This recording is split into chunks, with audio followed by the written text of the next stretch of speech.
fiery horse with the speed of light, a cloud of dust, and a hearty hi-yo silver, the Lone Ranger.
With his faithful Indian companion Tonto, the daring and resourceful masked rider of the plains led the fight for law and order in the early western United States. Nowhere in the pages of history can one find a greater champion of justice. Return with us now to those thrilling days of yesteryear. From out of the past come the thundering hoofbeats of the great horse Silver. The Lone Ranger rides again. Come on, Silver. Let's go, big fellow. I'll Silver. Away!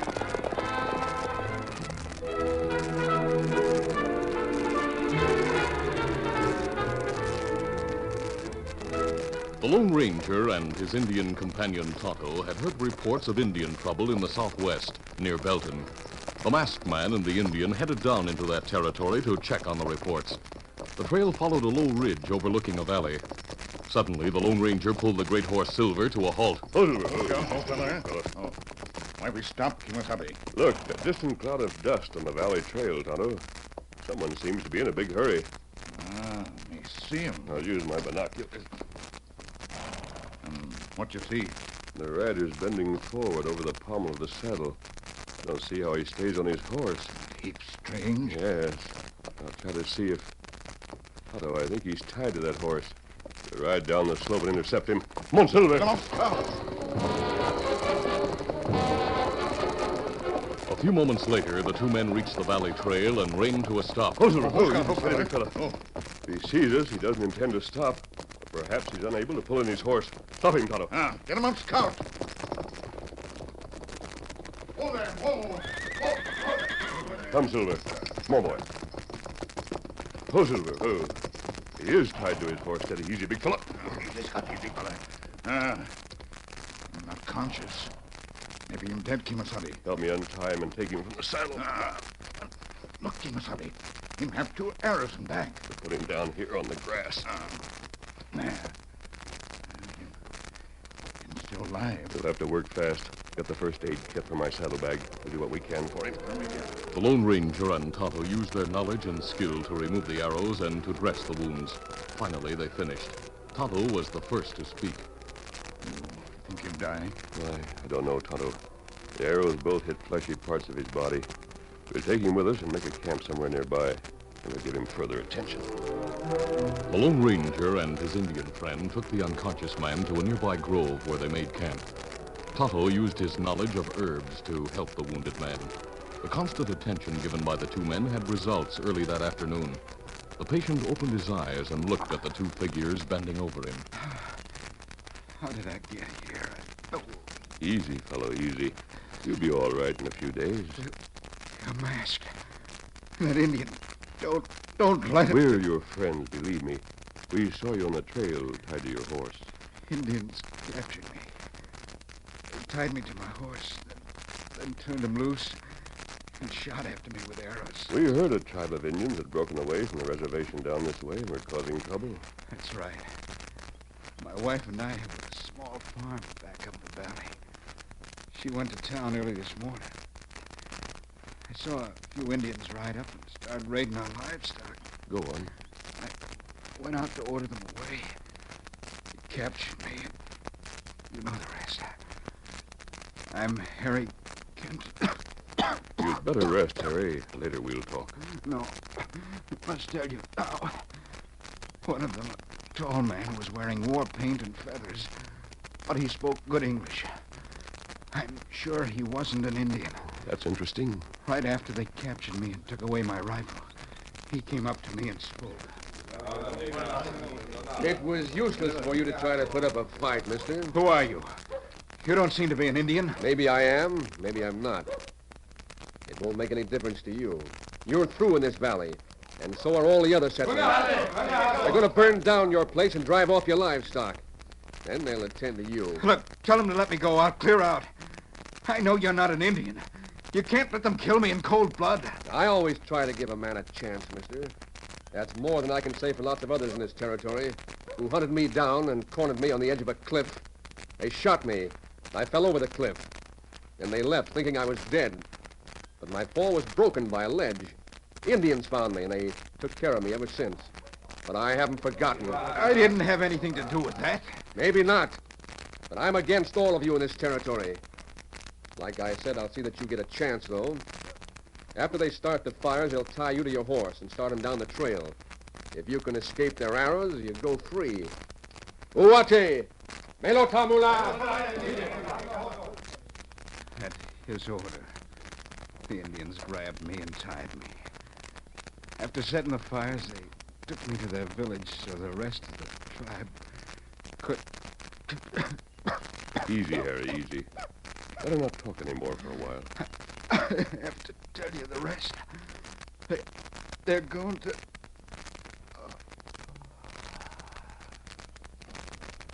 Sorry, I'm faint.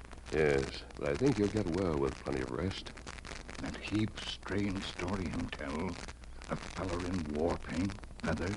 Yes, I have an idea it might be Gil Jeffers, the outlaw, who was supposedly killed by a posse from Belton about 6 months ago. You remember Jeffers. Kenton was about to tell something important when he fainted. I'll stay here and attend to him while you ride to Belton. I'll give you a note to the sheriff. I'll suggest he send warnings to the other settlers in the valley. Me tell him about wounded feller? I'll tell about him in the note. Locate Mrs. Kenton in town and bring her here, Tonto. Now I'll write the note so you'll waste no time in getting to town. Later, Tonto reined to a stop in front of the sheriff's office in Belton. Oscar, no, feller. Easy, Scott. Easy, feller. A moment later, he entered the sheriff's office. Yeah, well, Indian, what do you want here? Maybe you remember me Tonto. Me friend helped catch outlaws about a year ago. Tonto. Oh, you're the Indian who rides with the masked man. Sure, I remember. Me bring note. Let me see what it says. Jumping catfish. More Indian trouble. And the masked man says in this note a white man is behind it. A man he thinks might be Gil Jeffers. But Jeffers was shot and killed 6 months ago. I saw him fall over the cliff with my own eyes. Here Indians find him on ledge. Save life. And it could be Jeffers at that. I'll send men to warn the other settlers right away. And I'll locate Mrs. Kenton for you. It says in the note Harry Kenton is wounded at your camp. That's right. Me take Kenton woman to camp. Her stay with husband. Good. It might be a good idea to get a posse together and try to find Jeffers again, along with those Indians who got Kenton. Maybe you'd better you wait. Later, masked friend find out about Indians. Maybe them too many for posse. Me take Kenton woman to camp. Later, me come back, bring more news. All right, Tonto. Meantime, I'll see that the valley settlers are warned. Then I'll wait for word from you and the masked man.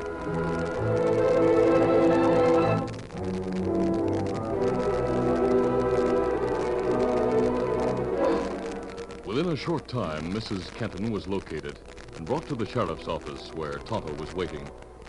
Directed by the Indian, she drove her buckboard out to the camp in the hills. where the Lone Ranger waited with the wounded man. Easy, sharp. Mrs. Kenton? Yes. Tonto and the sheriff told me about you.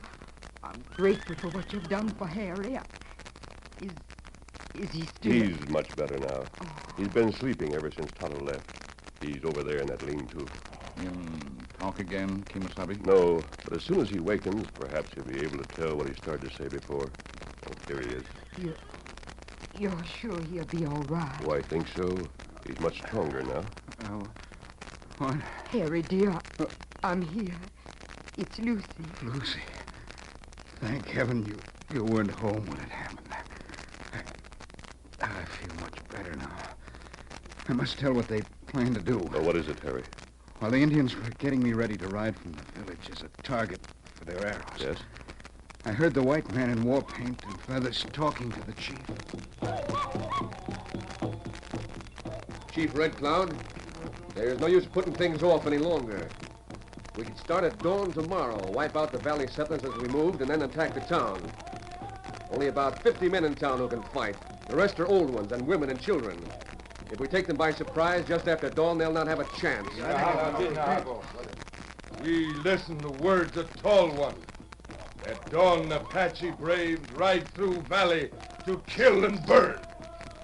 But pale-faced prisoner, if him escape and warn them... Oh, don't worry about him, Chief. Your braves shoot straight with bows and arrows. Tell him to start him down the trail now. The braves must have their fun, but he won't have a chance of getting away alive. If time pale-faced prisoner take ride of death. Oleta! Watelo!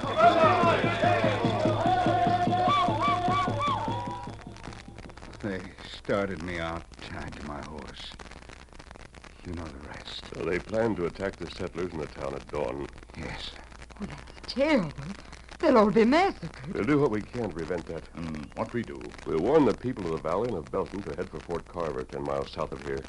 It's almost dusk now. They have plenty of time to make it to the fort. But Kimasabi. Yes? Padre at Mission tell us other day, troopers from Fort Carver go past Mission on way to other fort, many miles south. Yes, that's so. The commandant at Carver sent reinforcements to Fort Tarrant to help put down an Indian uprising in that territory. That means there's only a skeleton force at Carver. Tarrant is 20 miles beyond Fort Carver. That right? The people will be safe for a short time at Fort Carver anyway. They'll not have any chance if they stay in town. What can we do? We'll put Harry on your buckboard, then Tonto and I'll go with you. I'll leave you at the edge of town and try to make it to Fort Tarrant and bring back the troopers to Fort Carver by dawn. Ask the sheriff to move the people out so that the Apaches don't suspect until they're well on their way. Now let's get Harry and Mrs. Kenton started.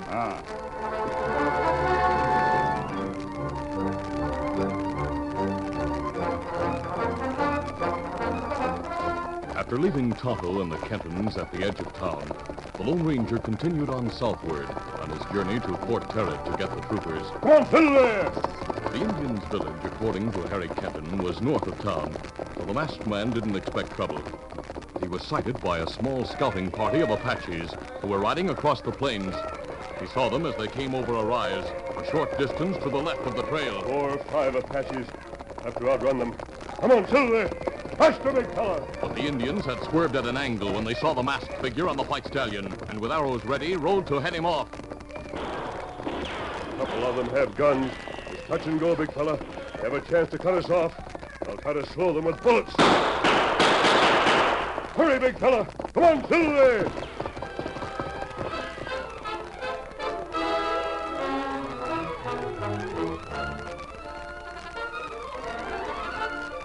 The curtain falls on the first act of our Lone Ranger adventure. Before the next exciting scenes, please permit us to pause for just a few moments.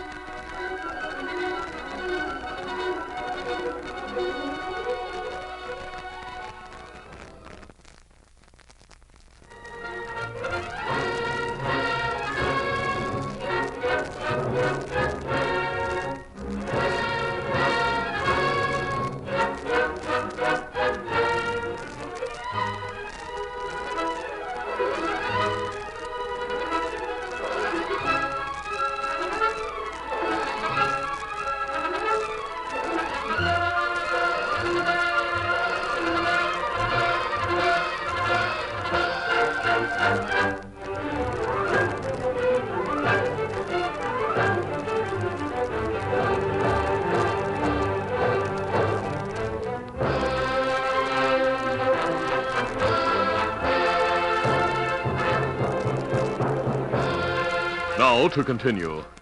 As the Lone Ranger headed along the south trail toward the distant Fort Tarrant, several Apaches spotted him and attempted to cut off his escape. Urging the great stallion Silver to increase his speed, the Lone Ranger fired a volley at the oncoming savages. Faster, Silver! Come on, boy! Gradually, Silver outdistanced the Indians and for some time continued at a gallop. Then, when he was certain he had lost his pursuers, the Lone Ranger headed for the fort to the south. Come on, Silver!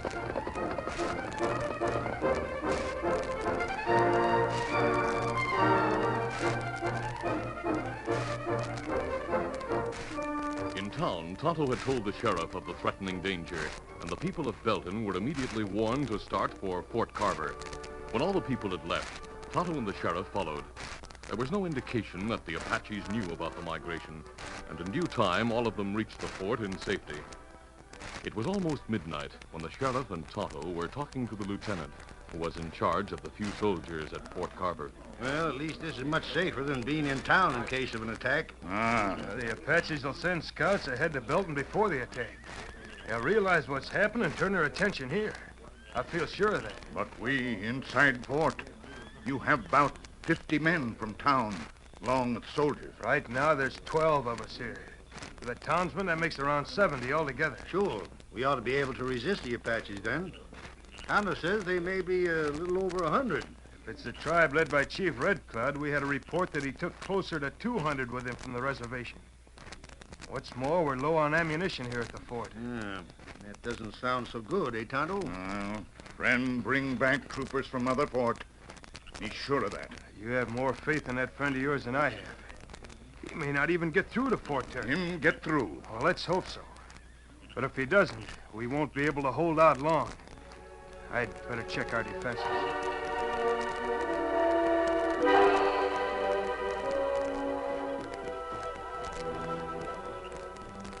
It was well after midnight. The moon was full and bright when an Indian scout rode hurriedly into the Apache village, where the braves in their gaudy war paint were going through the ritual of a war dance. You come back to the village in a hurry. What's the news from town? Me scout near town. Me find people gone. Tracks show them ride trail to fort. My thunder, they must have got wind of what we were going to do. That not good. We not get guns, horses you promised. Tall one not have good plan. Oh, wait, hold on, Chief. I happen to know most of the soldiers left the fort a few days ago and went far south. The townspeople are in the fort, but you have many braves. I say lead your braves against the fort. Walls of fort strong. I have a plan. It should open the gates of the fort to us, Chief Red Cloud. What plan, the pale-faced brother? I'll remove my war paint and feathers and the Indian clothes. We'll send some braves to the valley to bring an abandoned wagon here to the village.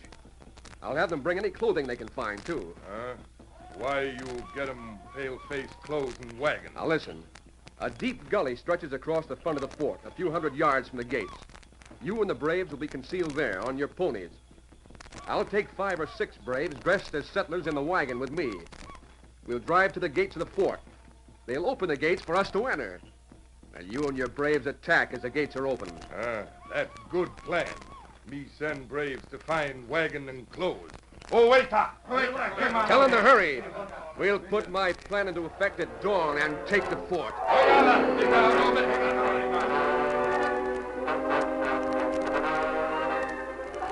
As the night wore on, the people inside the fort were tense.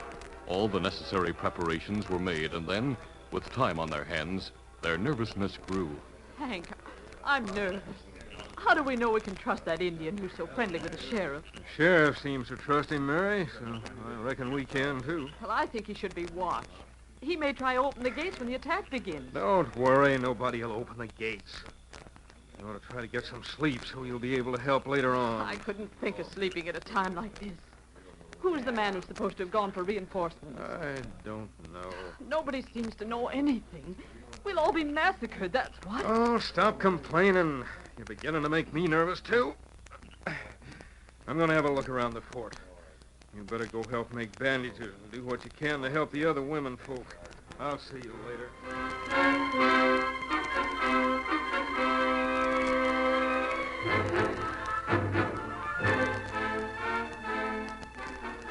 Later, the moon went down, and in the darkness, Chief Red Cloud moved into the gully with his braves to await the approach of the wagon, which would be the signal for attack as soon as it reached the gates. In a grove a short distance south of the fort, Gil Jeffers, dressed like a settler, looked over the 5 Indians who also wore settlers' clothing and wide-brimmed hats. It's almost time for us to be moving. All of you get into the wagon. I'll do the driving. Those Indian ponies that we hitched to the wagon are kind of skittish of harness, but I reckon I'll be able to handle them all right. Sky get bright in east. Dawn soon here. Yeah, we'll get started right now. Climb into the wagon, all of you, and have your guns ready. We'll use them in a hurry when they open the gates. The rest will be easy.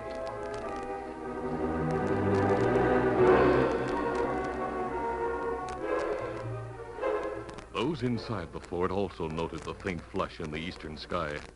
The men took their positions on the ramparts and waited tensely for the expected attack.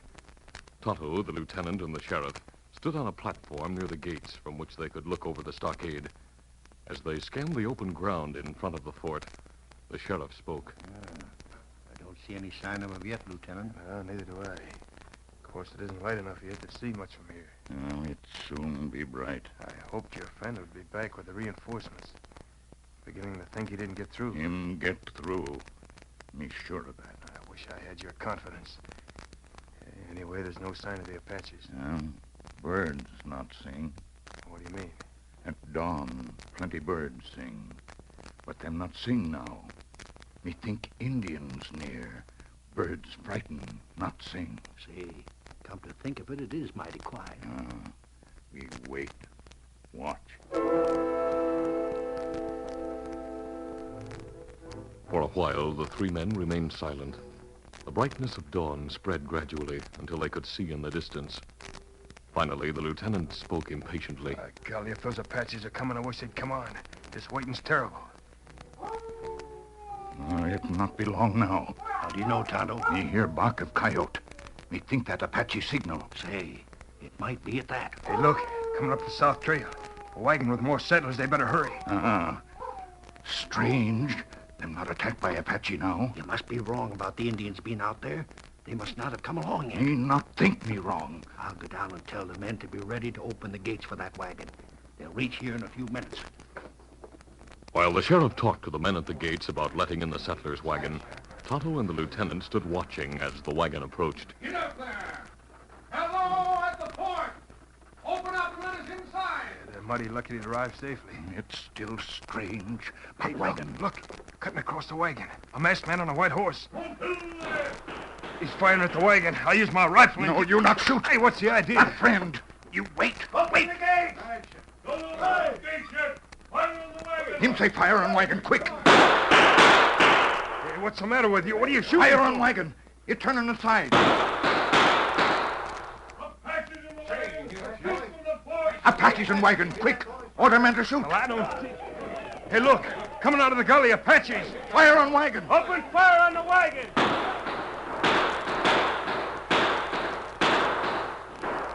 Wagon, stop.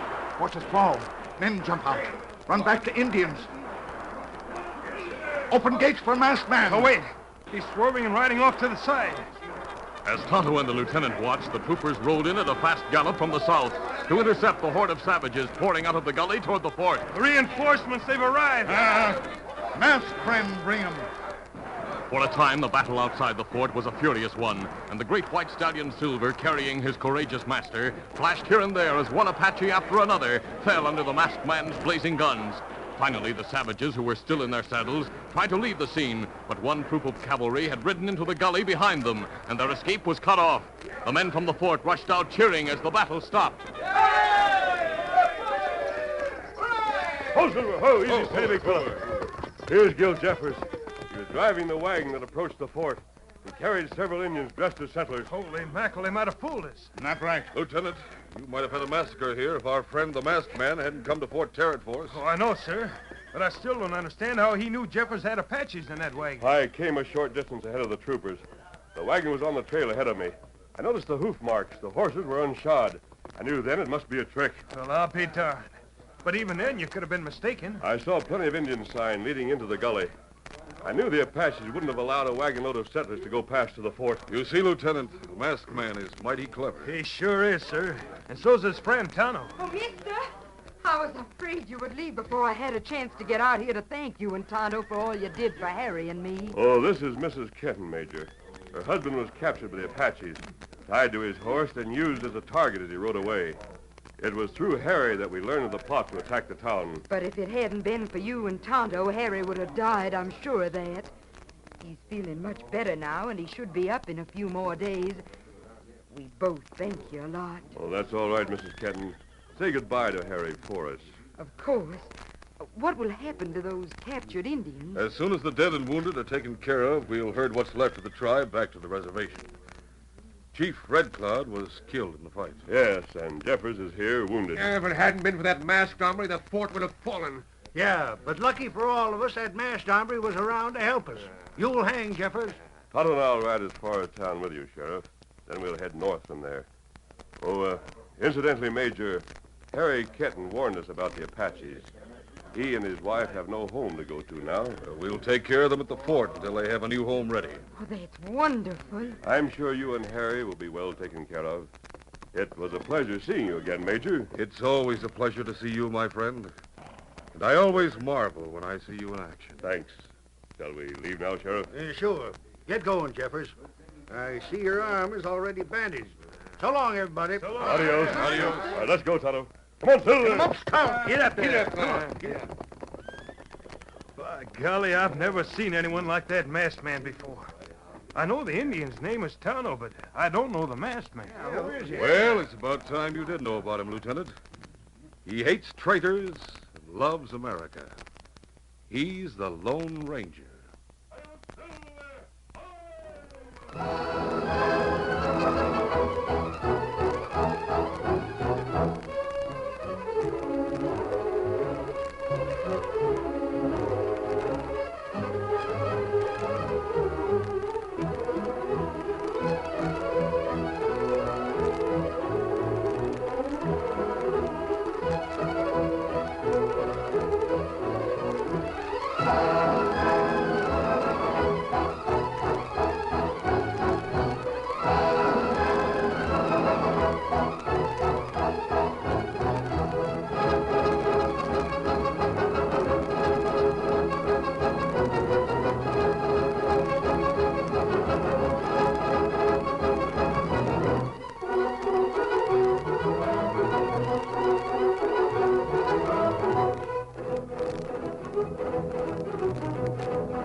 This is a feature of the Lone Ranger Incorporated, created by George W. Trendle, produced by Trendle Campbell Enterprises, directed by Charles D. Livingston, and edited by Fran Stryker. The part of the Lone Ranger is played by Brace Beamer.